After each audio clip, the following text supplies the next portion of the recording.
Savannah Guthrie's 84-year-old mother may have been abducted from her Tucson home over the weekend. We have the latest details coming up. And a community in grief after a tragic accident took the life of an 11-year-old boy. Find out how you can still help the family. And a community rallying around one of their own in the midst of a devastating illness. The story of how first responders came together to support one of their own. And so much more coming up right here on CBS 19 Plus. And I'm tracking scattered shower activity on CBS 19 Live radar this morning. I'll show you just how long they'll last coming up in your forecast. So stay right there because Morning Y'all on CBS 19 Plus starts right now. Together, we're putting East Texas first. You're watching Morning Y'all on CBS 19 Plus. His family says he was kind and sweet. Troop ISD middle schooler Easton Roper tragically passed away after a four-wheeler accident from over the weekend. The funeral arrangements for the 11-year-old have been finalized, and donations to help the family can be made through Autry Funeral Home or at Troop Middle School. Good morning, y'all. I'm Dana Dixon. Jesus Martinez is on assignment. Thank you for joining us on CBS 19 Plus. Well, it is a weather impact alert day here at CBS 19.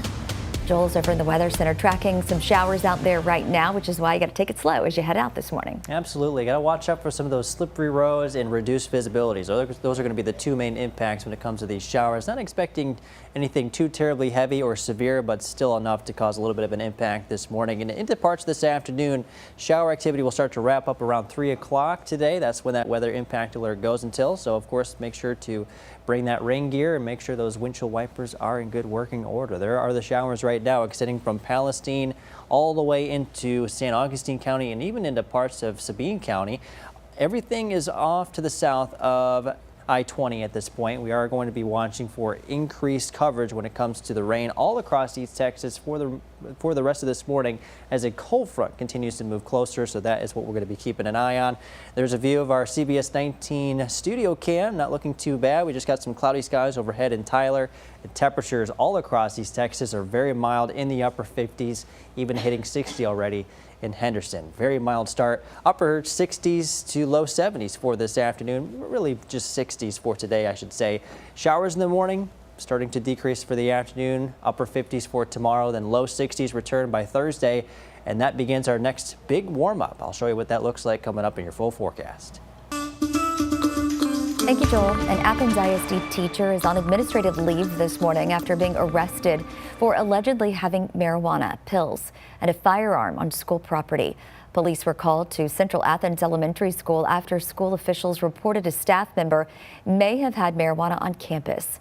47-year-old Broderick Hopkins, a teacher and assistant basketball coach, was taken into custody after police say he tried to leave in his truck while officers were investigating.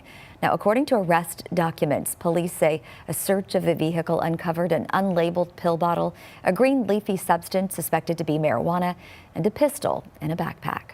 Hopkins was booked on charges of possession of marijuana, possession of dangerous drugs, and unlawful carrying of a weapon with bonds totaling $15,000. He was released the same day. The district confirms no students were involved and Hopkins has been placed on administrative leave, and Athens ISD says it will fully cooperate with the ongoing investigation.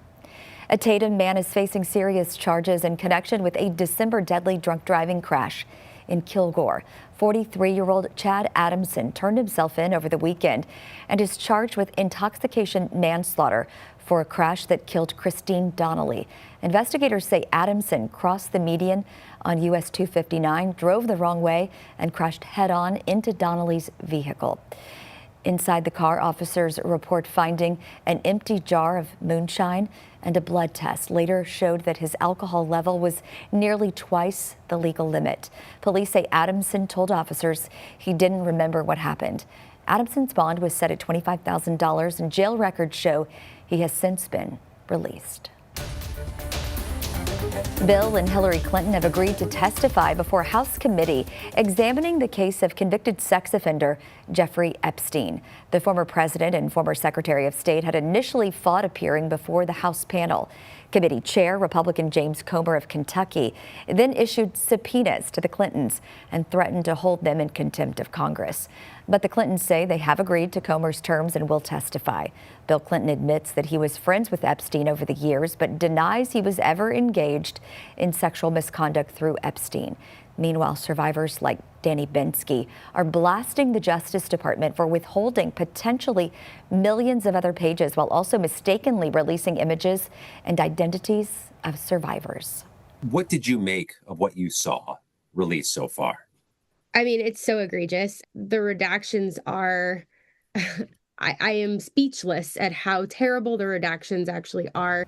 Attorneys for survivors say the Justice Department failed to redact the identities of at least 31 people who were victimized as children. Funeral arrangements have been finalized for Easton Roper, the Troop ISD sixth grader who died Friday night in a four-wheeler accident. Family members describe the 11-year-old as kind and sweet. His loss is being felt through the Troop ISD community. Visitation is scheduled for Thursday from 6 to 8 p.m. at Autry Funeral Home in Jacksonville, with funeral services set for Friday at 2 p.m. at First Baptist Church of Nixon. Donations to help the family can be made through Autry Funeral Home or at Troop Middle School. Well, he has spent his life saving others, and now Tyler firefighter Scott Starkey faces his toughest fight yet, but he's not alone. CBS19's Robert De La Garza shares how Smith County first responders came together for a community prayer as he battles cancer. Tyler firefighter Scott Starkey has spent decades running towards danger. A different level of comfort. Whenever I knew it was him, it's like it was just that one less thing that I had to worry about. And after more than 25 years with the Tyler Fire Department, he's facing a different kind of battle after being diagnosed with esophageal cancer just last year. When you have a friend or brother going through something like this, your heart hurts, you know. Monday, first responders like Aaron Smith, who worked alongside Starkey for 15 years, gathered at Bergfield Park to pray, offering hope, faith, and support. We see a lot of tragedy, a lot of hardships as a career, in the fire service. And then, so whenever it's one of your own, it's a little bit different. According to experts at UT Health, esophageal cancer is the sixth leading cause of cancer-related deaths worldwide. There's a 70% cause of mortality, meaning when you get diagnosed, 70% of the patients die of esophageal cancer, even with our modern medicine. Associate professor at the UT School of Medicine, Dr. Sean Tighe says, despite how serious the disease is, there are no routine screenings for this type of cancer, making it critical to recognize the warning signs early. Again, difficulty swallowing, difficulty or pain upon swallowing is the hallmark sign of something wrong with your esophagus, and that's where you need to seek medical attention. And that you would touch his body and that you would heal his body. A firefighter admired for his superhero strength, now struggling with simple movements. But at the same time, I know he's strong and I know he's a fighter. I know he's still got a lot of courage and pride in who he is and wants to get better, and he has hope and strength. And the support he's given so many over the years is now being returned. Knowing he has this whole team of people behind him praying for him is giving him an uplifting spirit and soul to be able to have some hope that he'll make it through all this. Showing that in this fight, Starkey isn't alone. He's backed by his brotherhood and the power of prayer. For CBS 19, I'm Robert De La Garza. It's 7:10 and time for your morning headlines. The search for Nancy Guthrie, the mother of Today show co-host Savannah Guthrie, continues in Arizona. The 84-year-old was reported missing on Sunday. Authorities say they believe Guthrie was taken from her Tucson area home in the middle of the night on Saturday. She was not capable of leaving the house on her own because of mobility issues. President Trump says the U.S. is launching a $12 billion rare earth minerals reserve for civilian use in times of emergency. The effort is being called Project Vault, and it is aimed at reducing U.S. reliance on imports from countries like China for minerals that are critical to making modern products like smartphones and vehicles. The president says Project Vault will be funded by a loan from the U.S. Export-Import Bank and private sector financing. And billionaire Elon Musk says SpaceX has acquired his artificial intelligence venture X AI, parent company of Musk's chatbot Grok and social media platform X. On SpaceX's website, the CEO wrote that he hopes to launch a constellation of 1 million satellites to space as AI data centers to be powered by the sun. Now, multiple news outlets report that the newly combined company could be part of a potential public offering later this year. Texas sent shockwaves through the political world this weekend. What happened and why everyone's talking about it coming up.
In Texas, a measles outbreak has officially hit the nation's only immigrant detention center for families.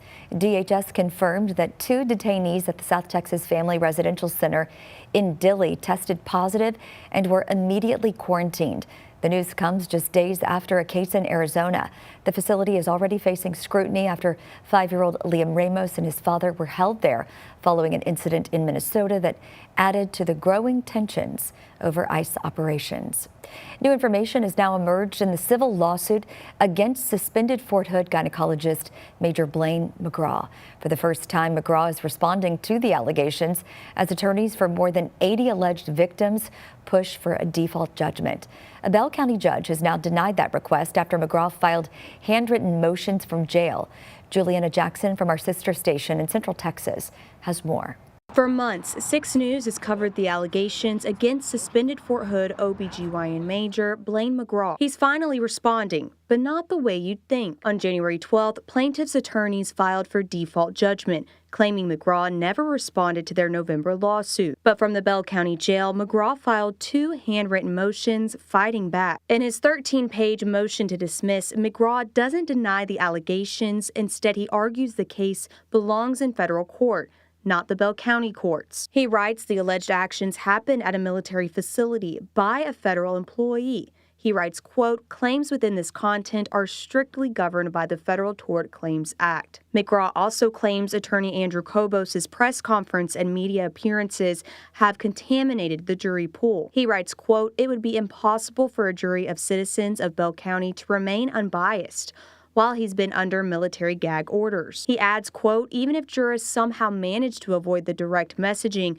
they would nonetheless be indirectly subjected to its influence by virtue of the climate that has been created around the case. McGraw wrote the motion himself, stating he had, quote, no access to the internet, nor any means by which he might seek out competent legal representation while in jail. In his second motion to strike, McGraw argues he was never properly served, claiming the lawsuit was delivered to, quote, a certain JAG receptionist. The judge denied the default judgment, finding plaintiff's attorneys failed to file required federal paperwork. Moving forward, the case puts the more than 80 alleged victims at a crossroads.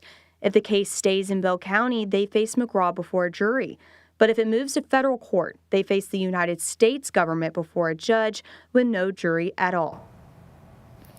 Well, back here in Texas, in case you missed it, Texas sent shockwaves through the political world over the weekend.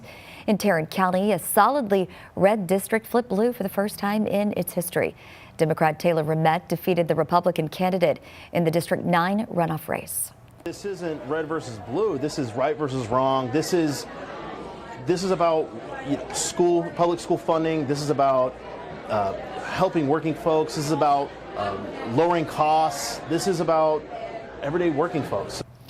This state Senate seat includes parts of Fort Worth, Hearst, Keller, and it has had a Republican in the seat for more than 30 years until now. Americans are paying more to power their homes, and it's because of rising energy costs.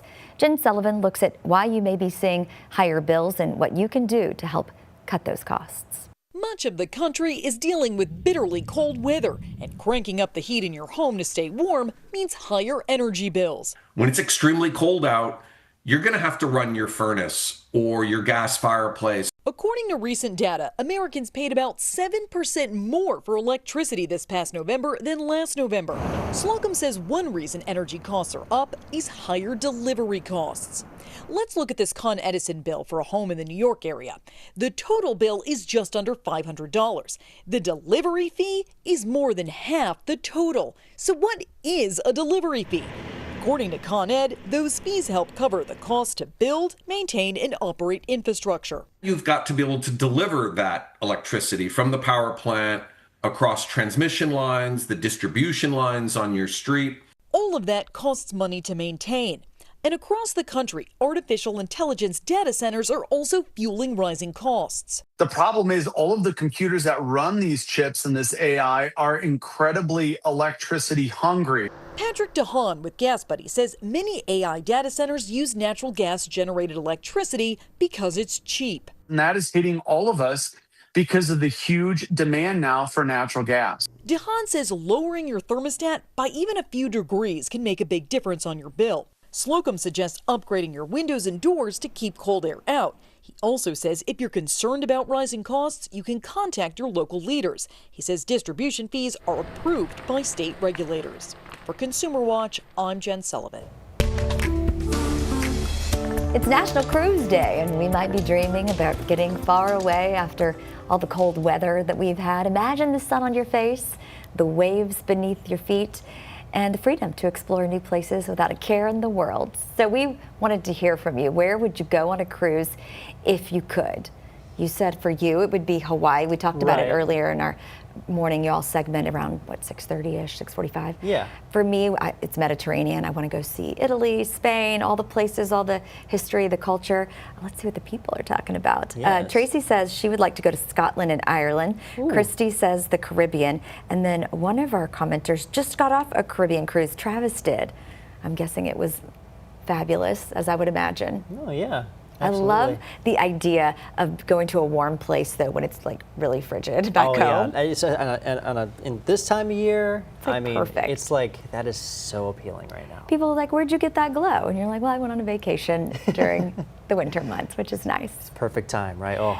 I know, and today you're going to need your umbrella, although soon you may need your shorts by the end of the week. I know, it's absolutely crazy. I mean, this is quite a warming trend that we got. But yeah, right now, for the time being, we just got a few showers that might affect your morning commute this morning. Could be heavy at times, but nothing too terribly significant, not anything severe, not anything that's really affecting you on I-20 so far this morning. We have 2 hours over to Dallas and an hour and 30 minutes over to Shreveport, with 2.5 hours up to Denison and an hour and 30 minutes down south into Lufkin on US 69. Might be a little bit of shower activity on some of the US 69 US 69 for this morning. We'll take a look at radar in just a second. 55 minutes from Jacksonville to Nacogdoches, also Tyler to Palestine, 55 minutes, 40 minutes from Tyler to Longview, and also 45 minutes from Tyler to Athens. There's your showers right there. As you can kind of see there, we do have that US 69 corridor impacted by some of those showers leading into southern parts of Cherokee County. Also got a little bit of a shower closing in on the northwest side of Smith County and moving just pretty close to I-20, so you might see a little bit of rain there. Nothing that's really impacting our visibility too bad, but as we take a look at we have 55 degrees for this morning, yellow lights, green lights for the afternoon. It's time for CBS 19 Sports. Well, hello and welcome to Sports. I'm Jimmy Searfoss. We're glad you're with us because it's time we get to the bottom of something since realignment yesterday. There's been a bunch of discourse in my comment section about which district is the real District of Doom in East Texas. This is the one we're familiar with. Pine Tree, Lindale, Henderson, now Jacksonville, and Bullard, mixing in with Kilgore, Palestine, and Chapel Hill. The group that we all know and love, right? Plus the 2 additions. But this is one of the most solid groups in the state of Texas, one of the best districts in the state of Texas. Indians head coach Monty Stevenson sure thought so. You know, I wanted to be in a competitive district to show people that Jacksonville is back to where they want to be and what they need to be. And looking at that district, there's an opportunity there if you can get out of it to make a deep playoff run. So we're looking forward to it. Jacksonville moving down from 5A. Things don't really get easier for them in this district under year 2 of Monty Stevenson. Okay, here's the other one that they're calling the District of Doom, 4A Division 2, so just the other side of 4A. Carthage, Pittsburgh, Gilmer, Center, some big dogs happening in this one. These were all 4A teams before, but now they're all in just one little spot. And honestly, I get what everyone's saying about there's maybe one team in here that's not really good or just pretty good. Center's under new head coach here, Jack Alvarez. He has won a state championship, and he agrees this might be one of the best districts. It looks like every week we have to play. But as far as that goes, you're going to have to play good people every week in Texas anyway, and it's one of them things that, you get to make the playoffs, you should be well prepared for it.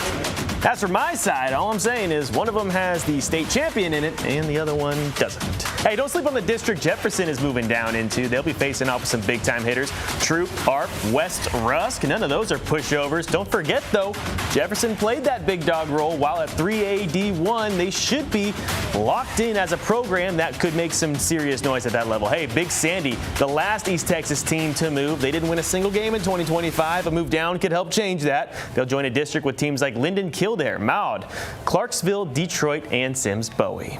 Hey, Tyler High saw a bunch of movement yesterday. In fact, there's not a single team in their district that was on their schedule in 2025. So let's get to know them. Tyler High is the new kid on the block in DFW. Again.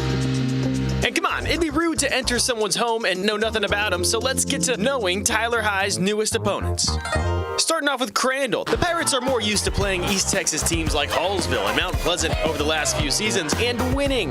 The last time an East Texas team beat them in the regular season was the Pirates from East Texas, Pine Tree, on October 2nd, 2020.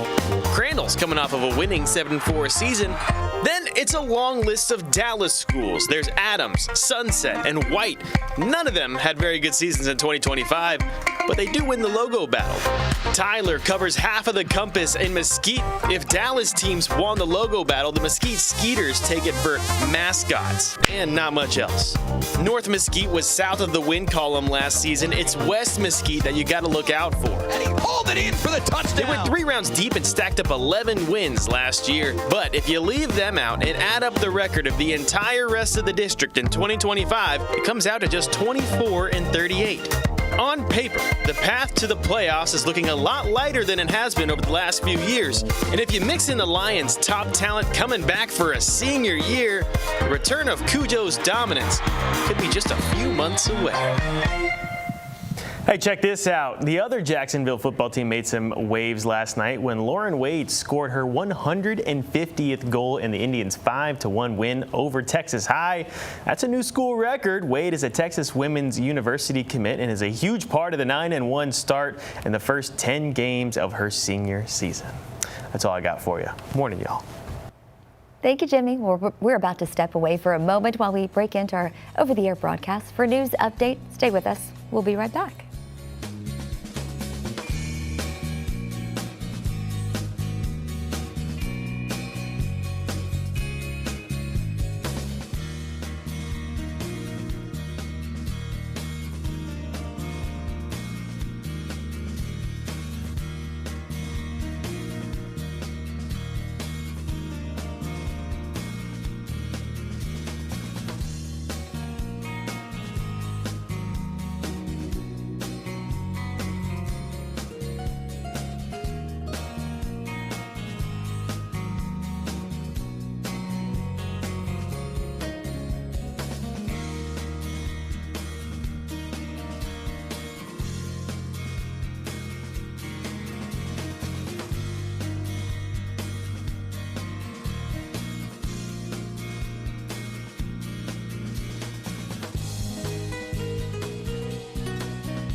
Good morning, y'all. I'm Dana Dixon. Thanks for being with us for this news update.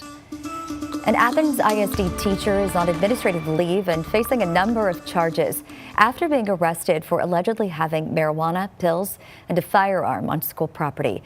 Police were called to Central Athens Elementary yesterday after school officials reported a staff member may have had marijuana on campus.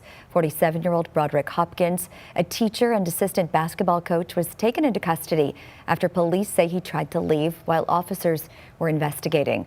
Now, according to arrest documents, police say a search of the vehicle uncovered an unlabeled pill bottle, a green leafy substance suspected to be marijuana, and a pistol in a backpack. The district confirms no students were involved and Hopkins has been placed on administrative leave. A Tatum man is facing serious charges in connection with a December deadly drunk driving crash in Kilgore. 43-year-old Chad Adamson turned himself in over the weekend and is charged with intoxication manslaughter for a crash that killed Christine Donnelly. Investigators say Adamson crossed the median on US 259, drove the wrong way, and crashed head-on into Donnelly's vehicle. Well, a man has spent his life saving others, and now Tyler firefighter Scott Starkey faces his toughest fight yet. But he is not alone. Smith County first responders gathered at Bergfeld Park for a community prayer as Tyler firefighter Scott Starkey battles cancer. Now, he has served with the Tyler Fire Department for more than 25 years. He was diagnosed with esophageal cancer last year. Yesterday, firefighters, police officers, and EMS from across Smith County came together to pray, offering support for Starkey and his family. We see a lot of tragedy, a lot of hardships as a career, in the fire service. And then, so whenever it's one of your own, it's a little bit different. Knowing he has this whole team of people behind him praying for him is giving him an uplifting spirit and soul to be able to have some hope that he'll make it through all this. Nearly 100 first responders showed up yesterday to help support Starkey.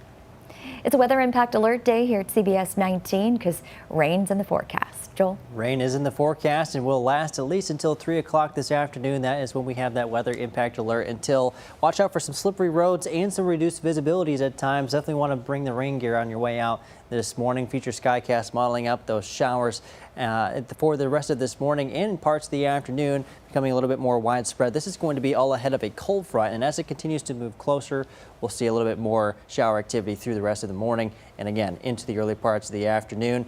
And we'll see that shift out of the north when it comes to the wind, so we'll be ushering in some cooler temperatures, upper 30s to low 40s to start your Wednesday, then 50s for Wednesday afternoon. Lots of sunshine in this forecast, then low 30s for Thursday morning. And then we begin that trend upward by the time we get to Thursday. 60s for Thursday afternoon, and then watch what happens into the rest of the week and into the weekend. Temperatures make a run for the 70s and march their way up pretty close to the 80-degree mark by the time we get to Sunday.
Welcome back to Morning Y'all on CBS 19 Plus. This is what's coming up in our second half hour.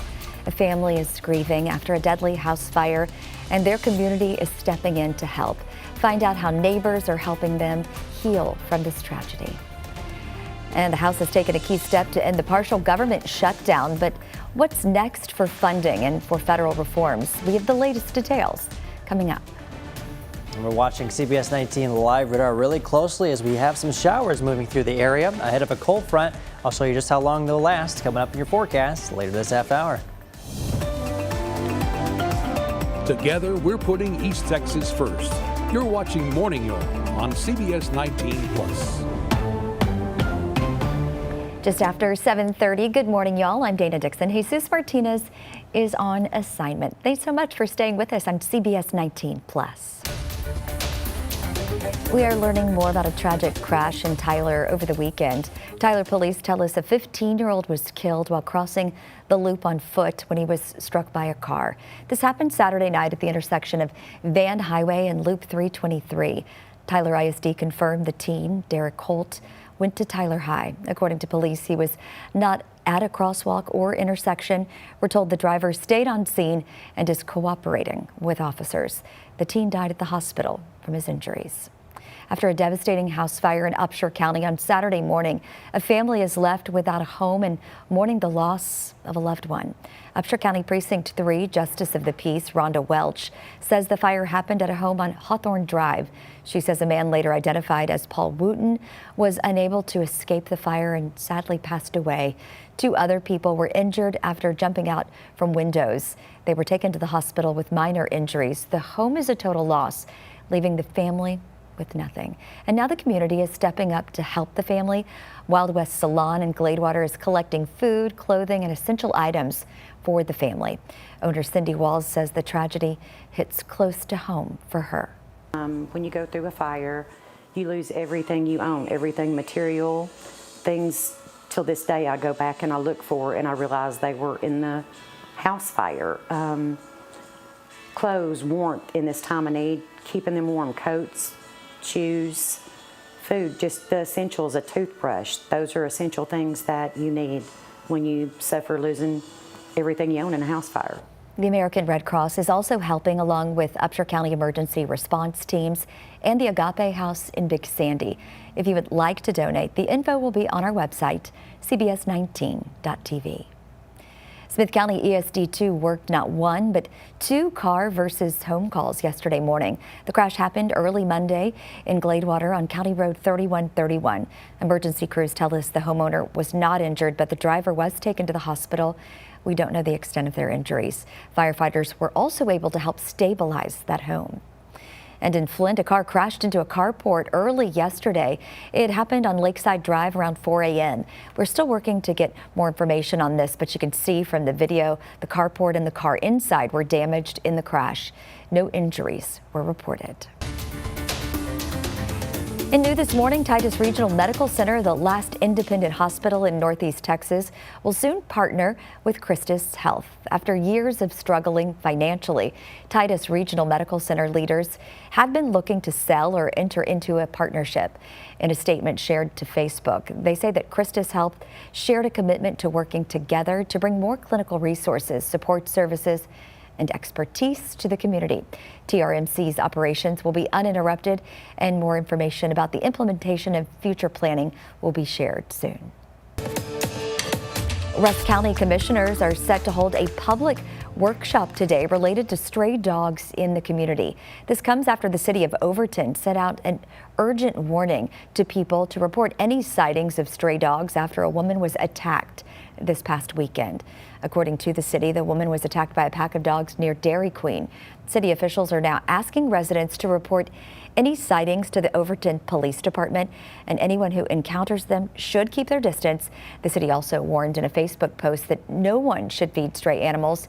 Anyone who's caught feeding them will receive a citation from the police department. The city of Marshall is officially moving forward with $58 million in infrastructure upgrades funded through new water and sewer rates. Residents will see those higher rates reflected on their February water bills. City officials say inspections in September revealed some major concerns. Much of the wastewater treatment equipment is 25 to 50 years old, and some water distribution mains are more than 70 years old. The rate increase comes just a week after crews discovered multiple leaks across the city, prompting a citywide water conservation effort. For most households, the changes mean an increase of about $7 per month on their water bill. 7:36 now to Arizona, where police are searching for the missing mother of Today Show host Savannah Guthrie. Authorities say they believe the 84-year-old was abducted from her home in Tucson over the weekend while she was sleeping. The Sheriff's Department and the Guthrie family are asking the public for any information that could help locate her. CBS News' Bradley Blackburn has more.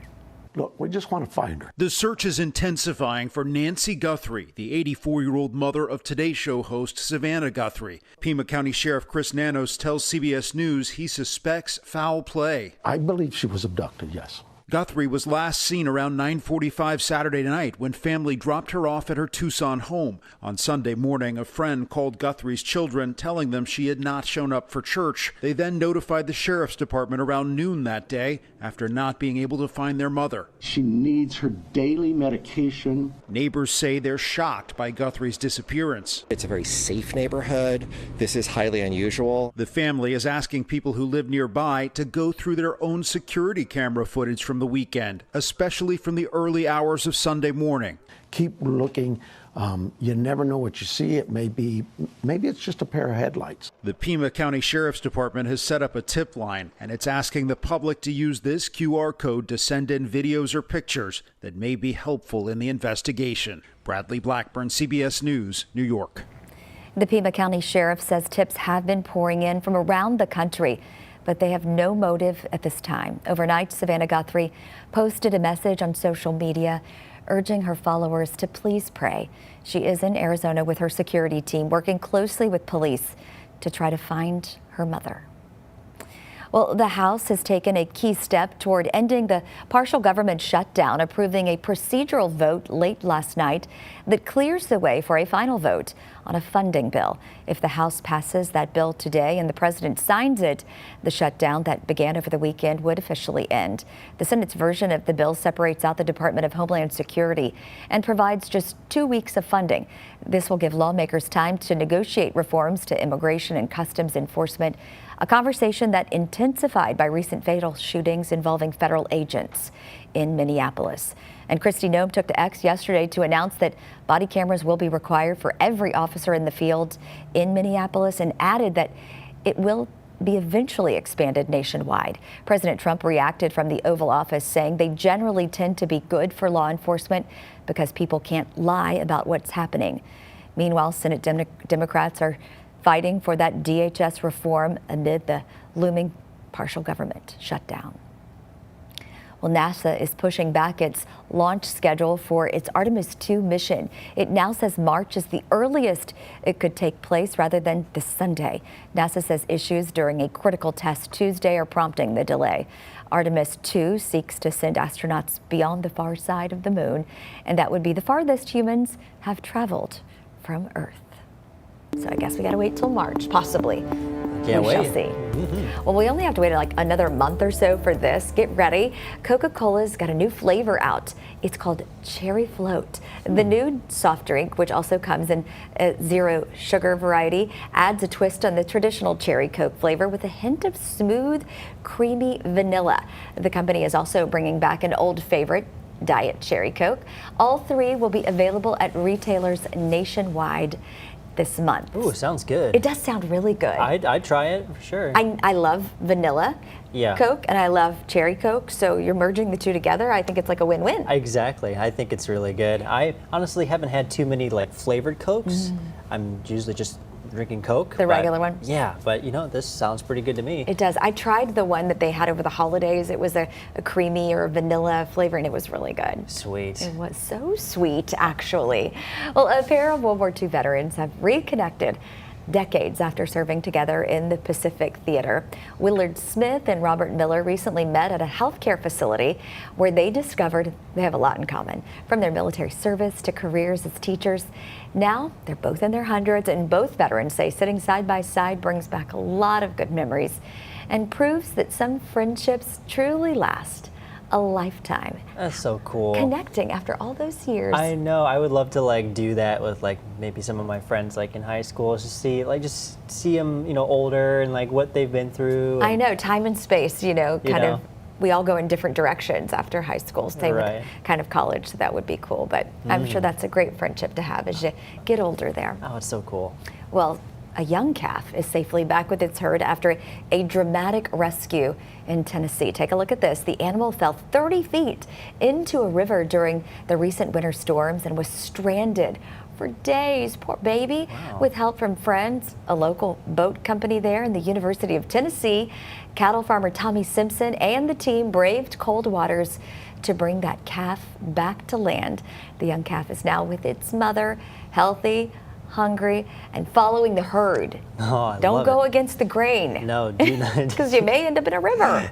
Yeah, 30, was it 30 feet? That's crazy. That's, oh my goodness. Glad that little calf is okay. Me too. And hopefully a little warmer right now. Oh, totally, yeah. Speaking of warmer, we're getting a little warmer over the next few days here in East Texas, and we're getting a little rainier. I mean, you can tell the skies are kind of dreary out there. Yeah, you can kind of see out there. It's starting to get a little bit gray. We're actually in the midst of some shower activity ourselves here in East Texas, so we're going to be watching that for the rest of this morning and into the early parts of the afternoon. We've got a weather impact alert in place for the showers. Not expecting anything too terribly severe, but enough to cause some slippery roads and some reduced visibilities. I do expect those showers to wrap up around 3 o'clock this afternoon. So again, make sure to have the rain gear handy as you head out the door for today. There are the showers right now. Got a little bit of light shower activity heading into Smith County and into northern parts of Henderson County. Very, very light, very brief. Should you run into it, it's likely going to last maybe about 5 or 10 minutes. Very, very short. And then most of the shower activity is off to the south, over into Crockett, Nacogdoches, and Center, and areas further to the south. Very light showers, very brief showers. That'll be enough to kind of reduce the visibility just a little bit and cause some slippery roadways in some parts of the area. There is our CBS19 studio cam. Everybody's hustling and bustling out there.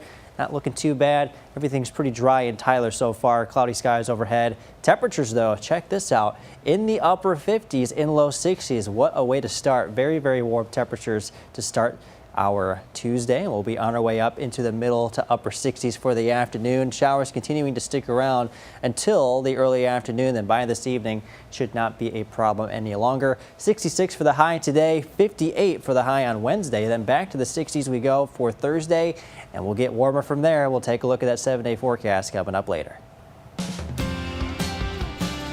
Thank you, Joel. Well, Fortnite is getting a heart, literally. Coming up, we show you how a new quest lets players step into a child's journey toward the heart transplant.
Welcome back. A new study reveals that men's heart disease risk begins to climb years earlier than women, starting in their mid-30s. Researchers found that while men and women have similar risks through their 20s, a gender gap emerges about the age 35, and by age 50, 5% of men had developed cardiovascular disease, reaching that mark nearly 7 years earlier than women. The study also found the difference was even more profound for coronary heart disease. Experts advise both men and women to monitor their heart health in young adulthood and get checked regularly. Well, most Americans with high blood pressure aren't doing enough to address it. A study published in JAMA found 2/3 of adults with uncontrolled blood pressure weren't taking medication to treat it. Researchers say most people can control their blood pressure with medication and lifestyle changes, which would substantially reduce their risk for cardiovascular disease and dementia. Researchers in Wisconsin are helping lead a shift toward natural food color alternatives using cranberries. Scientists at the University of Wisconsin-Madison have developed a patented process that uses lecithin instead of alcohol or acetone to extract vibrant red pigments from cranberries. The method is safer, more sustainable, and it preserves beneficial compounds found naturally in that fruit. Well, February is Heart Month, and there's a new limited time experience for players of the popular Fortnite game.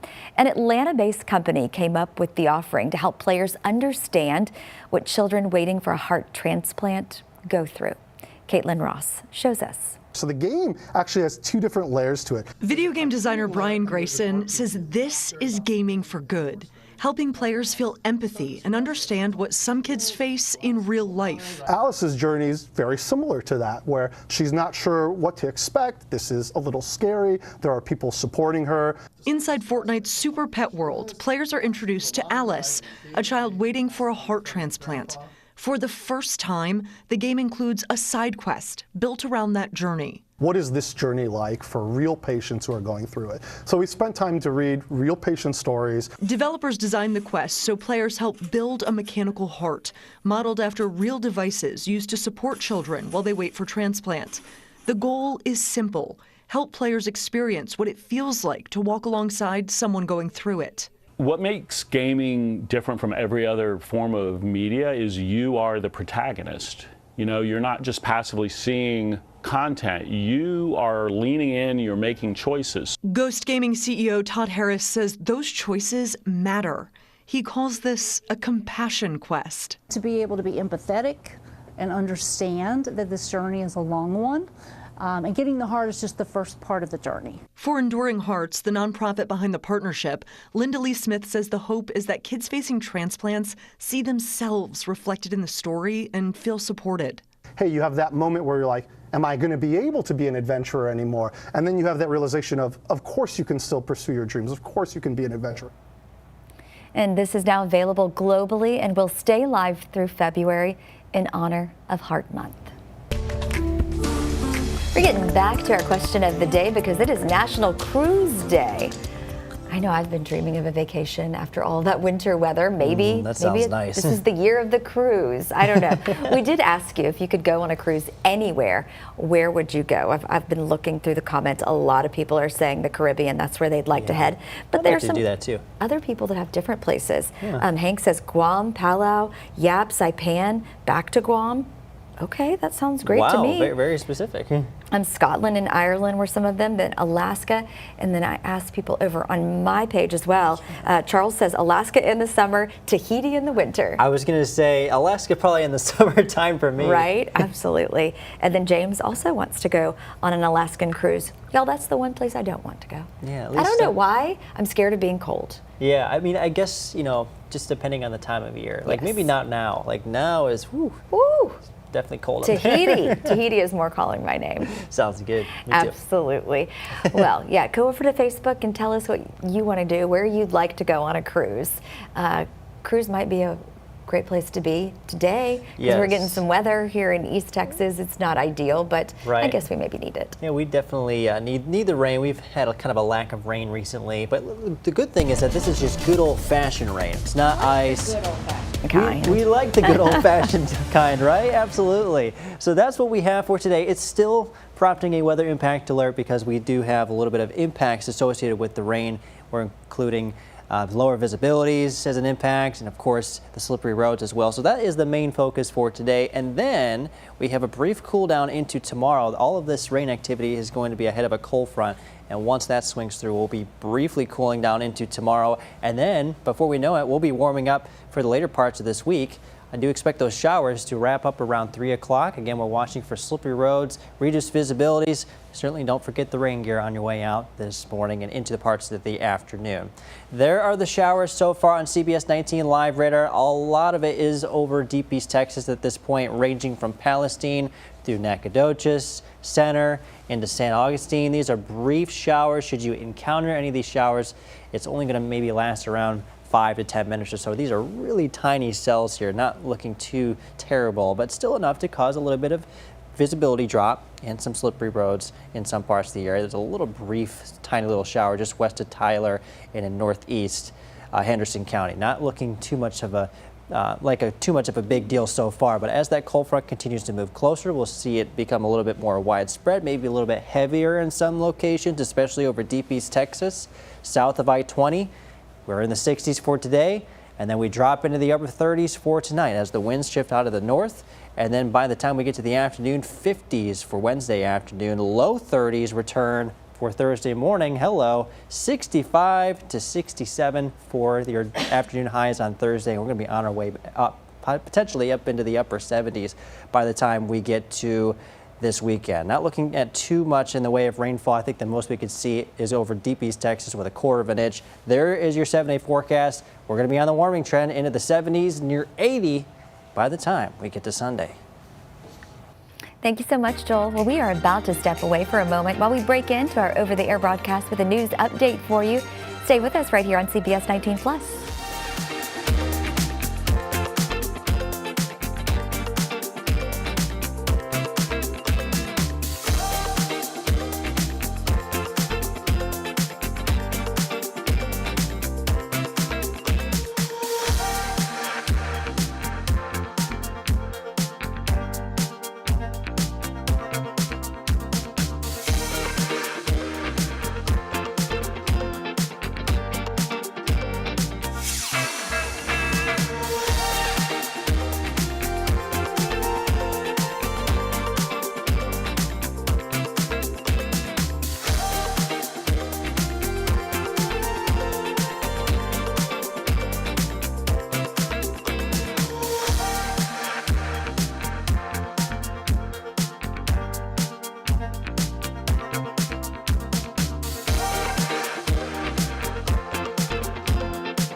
Good morning, y'all. I'm Dana Dixon. Thanks for being with us for this news update. We are learning more about a tragic crash in Tyler over the weekend. Tyler police tell us a 15-year-old was killed while crossing the loop on foot when he was struck by a car. Now, this happened Saturday night at the intersection of Van Highway and Loop 323. Tyler ISD also confirmed the teen, Derek Holt, went to Tyler High. According to police, he was not at a crosswalk or intersection.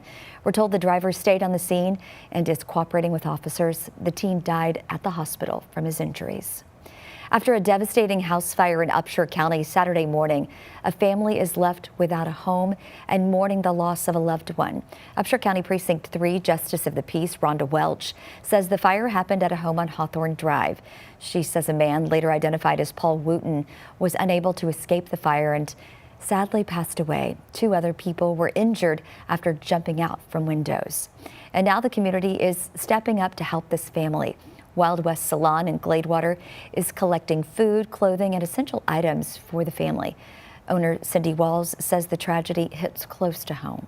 When you go through a fire, you lose everything you own, everything material, things. Till this day I go back and I look for and I realize they were in the house fire. Clothes, warmth in this time of need, keeping them warm, coats, shoes, food, just the essentials, a toothbrush. Those are essential things that you need when you suffer losing everything you own in a house fire. The American Red Cross is also helping, along with Upshur County Emergency Response Teams and the Agape House in Big Sandy. Titus Regional Medical Center, the last independent hospital in Northeast Texas, will soon partner with Christus Health. After years of struggling financially, Titus Regional Medical Center leaders had been looking to sell or enter into a partnership. In a statement shared to Facebook, they say that Christus Health shared a commitment to working together to bring more clinical resources, support services, and expertise to the community. Let's get a check of your weather now as we're in this weather impact alert mode here at CBS 19. We are, and we're going to be watching for the chance for some showers. Some of them are already ongoing at this point across some parts of the area. The main impacts are going to be slippery roads in some parts of the area and some reduced visibilities. I do expect the shower activity to continue until 3 o'clock this afternoon. Don't forget the rain gear on your way out this morning and even into parts of the afternoon. Here it is on future Skycast. As a cold front moves in a little bit closer, we'll start to see the showers become a little bit more widespread and kind of heavy at times, especially over deep East Texas. And then once that cold front moves through, temperatures will drop into the upper 30s to low 40s for the start of Wednesday, and then 50s for highs on Wednesday afternoon. Lots of sunshine here in this forecast, dropping down into the low 30s, potentially near freezing for the start of Thursday. And then we're going to be on our way up into the 60s, possibly even the 70s by the time we get to the later half of this week, and potentially even into the upper 70s by the time we get to Sunday.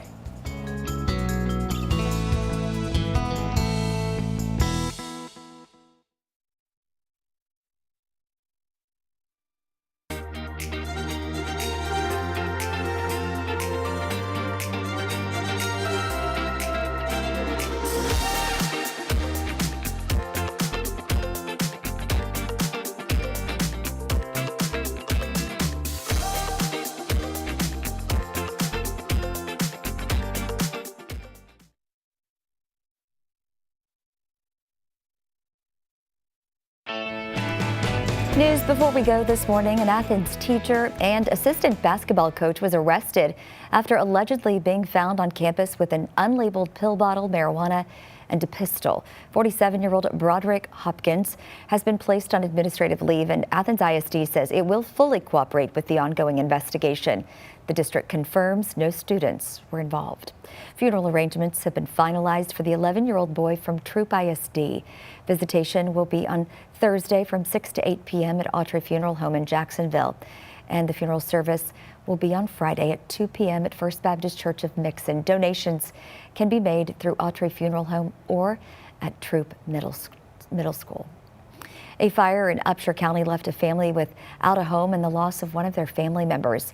Now, if you'd like to help them, Wild West Salon, the American Red Cross, Upshur County Emergency Response Teams, and the Agape House are all taking donations to help out this family.